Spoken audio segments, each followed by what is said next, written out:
Hey there, it's E Squared Photography. I'm Erin. And I'm Emily, and we are here to keep things simple and fun. Do you struggle with maybe manual mode or in particular aperture and what that even has to do with your camera and the end result, the images that you're looking at? Well, we're here to explain how you can get the images you really want by really understanding aperture. And make sure to stick around until the end because we have something special just for you. And do not forget, every Monday we come out with a new video just for you.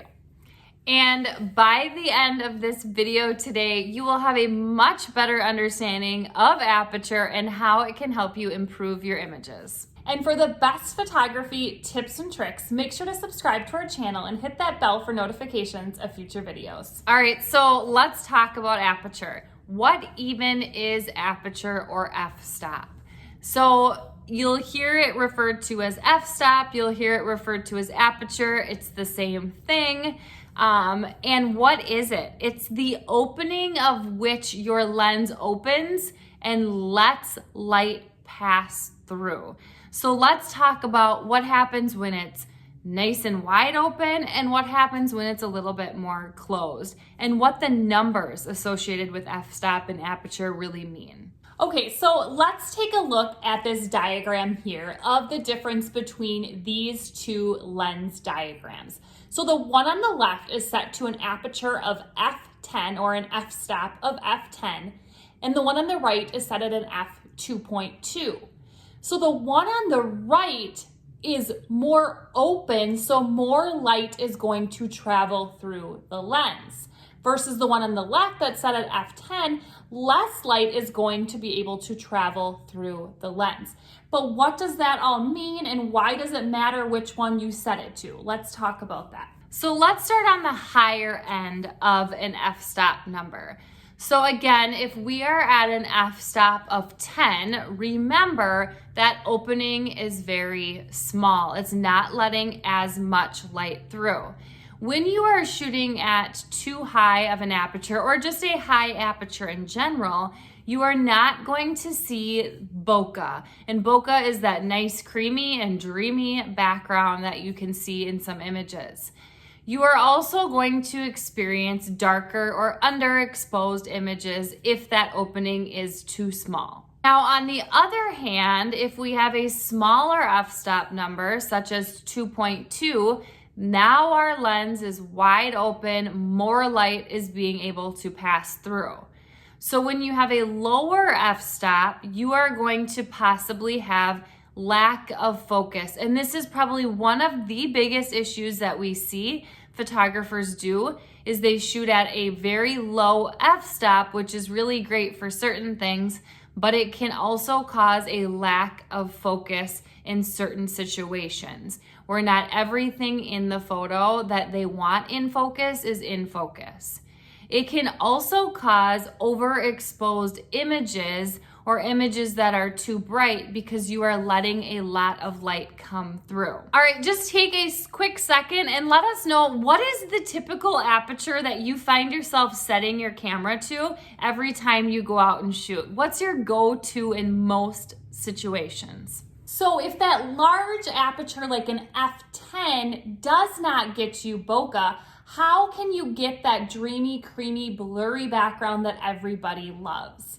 So it has to do with multiple things. One is the distance from the background. So let's say you're shooting a senior girl. The further she is from the background, the blurrier the background is going to be.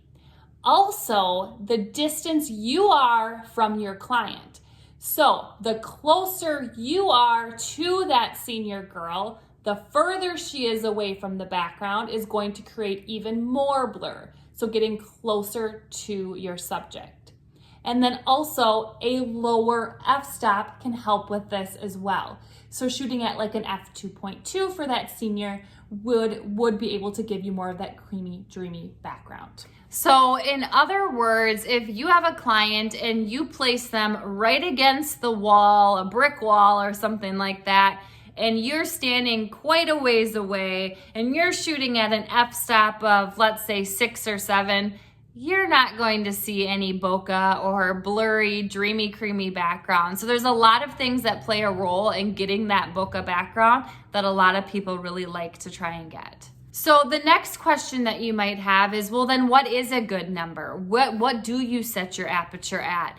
And so how we set our aperture, we base it on the number of people that we are photographing. So it really does come down to our decision on what we set that f-stop to is how many people we are taking a photo of. Okay, so let's look at some examples here. So this first one, if we are shooting a senior or one person, we typically set our f-stop to about a 2.2.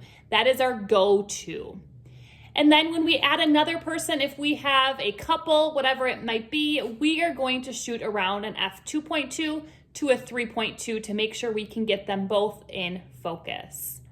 And then if we move up to a family, we are going to shoot the family at anywhere from a 3 to a 4 f-stop. And the bigger the family gets, the bigger the aperture usually gets.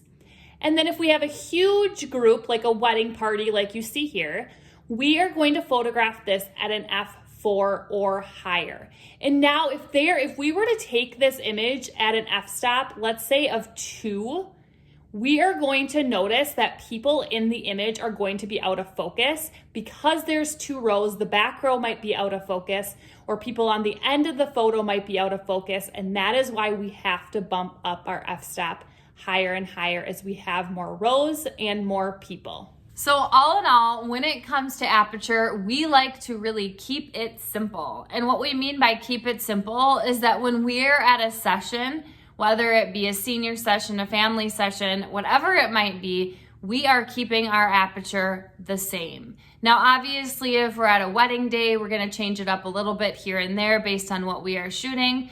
But again, if we're at a family session, we are going to keep it at what we need for that full family. And that's the way we're going to keep it the entire session, because we don't like to be overwhelmed. We don't like to forget to switch it back and forth and back and forth. So we keep it the same. Keeping it simple is so important. Okay, so we hope that this was helpful and gave you some clarity on what aperture is, what the ideal settings for aperture or f-stop are.